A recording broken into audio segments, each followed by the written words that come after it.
National Park rangers found an abandoned turf house deep in the Ozark forest. What they found in the basement left them in complete awe. Ranger Dave Norman was surveying a restricted Ozark sector when his drone detected unnatural geometric lines beneath the canopy. He discovered a moss-covered structure camouflaged into the limestone ridge, suspecting an active illegal poaching camp.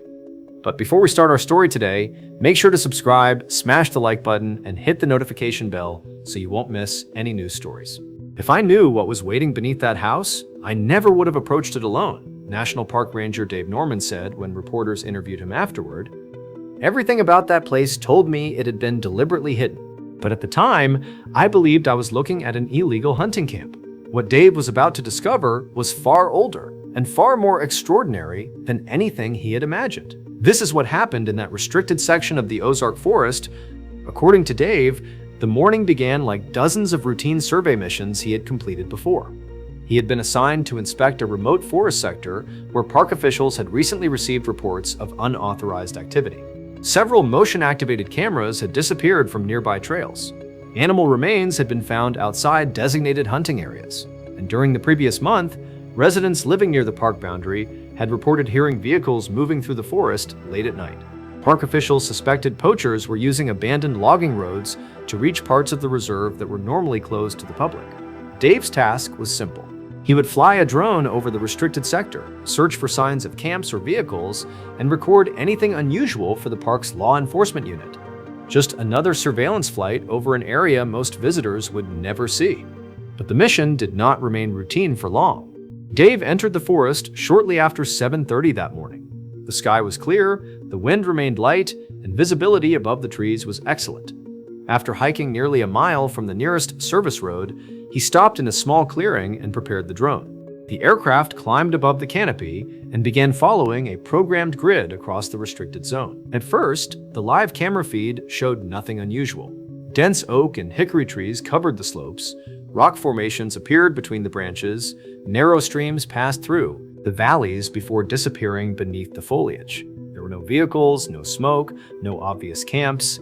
For almost 40 minutes, Dave found nothing that explained the reports. Then the drone passed over a limestone ridge on the northern edge of the search area, and something beneath the trees caught his attention. It was not an object exactly, it was a pattern. Several straight lines appeared beneath the forest canopy, intersecting at sharp angles that did not occur naturally. From the air, the lines formed what looked like a rough rectangle.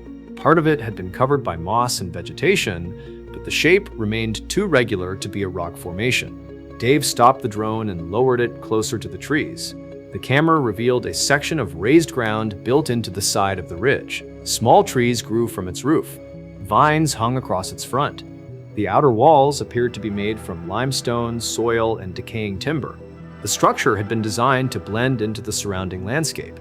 From only a few feet away, it might have looked like part of the hillside, but from the drone's elevated position, the geometric outline was unmistakable.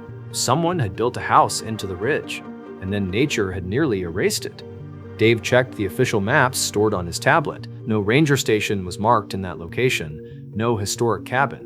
No maintenance building, there was not even a registered trail leading toward it. The nearest public route was more than 3 miles away. The discovery immediately raised several questions. Who had constructed the building? Why had it been built in such an inaccessible location? And was someone still using it? Dave moved the drone around the structure. No smoke, no vehicle, just narrow paths through the brush, some that looked animal-made, others that looked like something else entirely. Near the southern wall, the drone caught a dark opening behind hanging branches. Then the signal glitched. The compass spun. Dave pulled the drone back and the interference vanished as fast as it came. He'd seen enough. He hiked in on foot nearly an hour through gullies and thorn brush until the ridge itself came into view, and up close, the structure was almost invisible. A turf house built into the hillside, its roofline deliberately low, deliberately hidden. Near the entrance, pressed leaves, cut branches, signs someone had been there recently. Dave radioed for backup and waited. During the next 40 minutes, he stayed hidden behind a limestone outcrop, watching. Nothing moved. No smoke, no sound, just silence pressing in on him from every direction. When 4 additional rangers arrived, they came prepared, protective gear, thermal cameras, tools for a door that looked ready to collapse on its own. They found no fresh tracks, no bullets, no sign of a working camp. And here's where it gets strange. The vines came away to reveal a rotting timber door, its hinges buried in rust.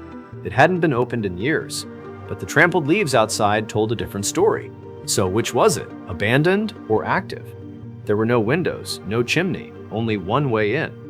Before forcing the door, a ranger raised a thermal camera to the wall. And that's when everything changed.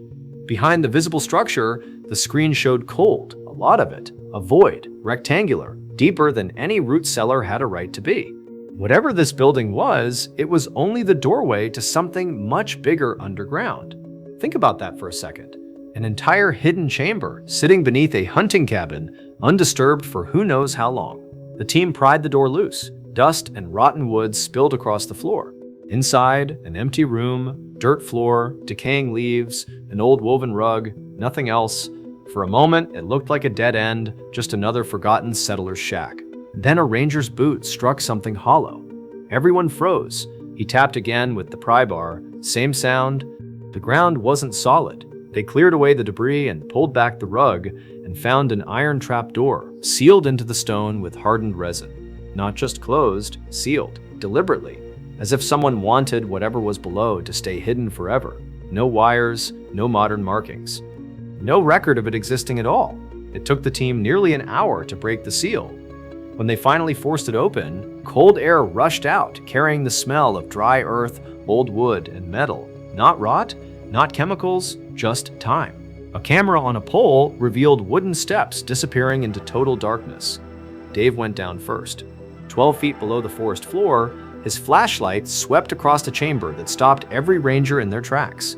Wooden racks, lined with rifles, dozens of them, arranged with military precision. Crates stacked against the far wall, some sealed, some cracked open with age. And in the center, a table still covered in maps and notebooks, as if someone had simply stepped away and never came back. This wasn't a poacher's stash. This wasn't a settler's cellar. This wasn't anything the Rangers had trained for. It was a command center, hidden, organized, and left exactly as its last occupants had used it. The rifles were 19th century Enfield pattern firearms, Civil War weapons, still resting in cartridge boxes with their leather slings intact.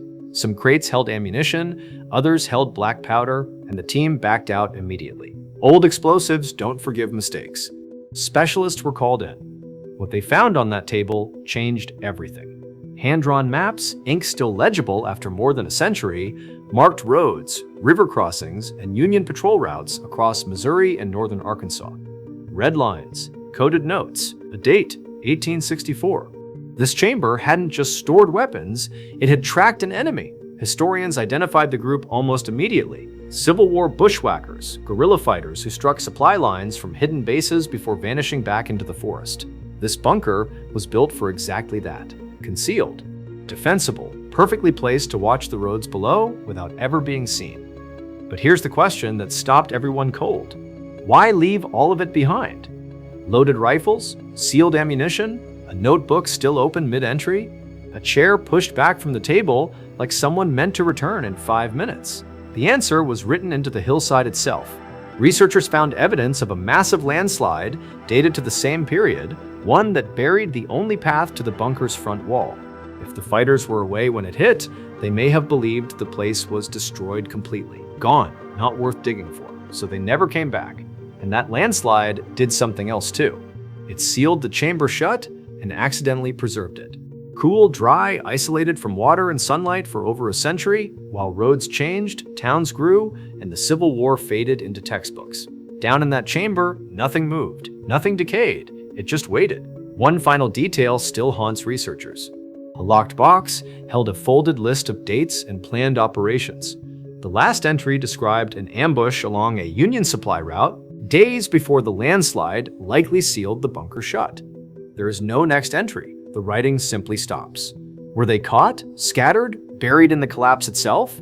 No records exist to say for certain. The chamber preserved every rifle, every map, every note these men left behind, but it never revealed what happened to them. Officials have since sealed off the exact location, wary of looters drawn to real Civil War weapons and untouched archives. The turf house itself won't be rebuilt. Its moss and soil roof are part of the evidence now. Instead, park officials are planning a digital reconstruction so the public can one day walk through the bunker exactly as Dave first saw it. Dave returned to the ridge several times during the investigation. Without the thick vines covering its front, the outline of the turf house was easier to recognize, but from only a short distance away, it still blended into the forest. The drone had detected what generations of hikers, hunters, workers, and park staff had missed. A few straight lines beneath the canopy had revealed an entire chapter of history. Today, sitting across from a local reporter, Dave still remembers the first moment the drone camera passed over the ridge.